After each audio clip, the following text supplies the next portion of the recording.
पूछे कि वो डीजे वाला कौन था तो छाती ठोक के मेरा नाम बता देना। आकाश भाई रिमिक्स दौनी से प्यार है মারক্ষা কালী সাউন্ড দৌনি রায় পাড়ার ছেলেরা ডন ছিল, ডন আছে এবং ভবিষ্যতেও ডন থাকবে।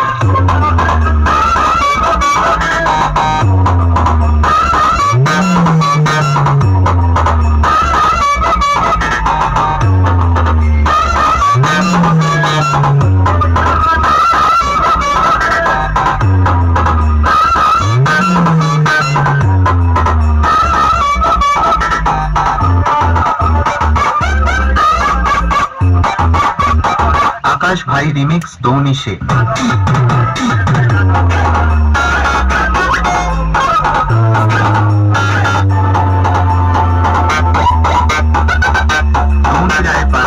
ডন ছিল, ডন আছে এবং ভবিষ্যতেও ডন থাকবে।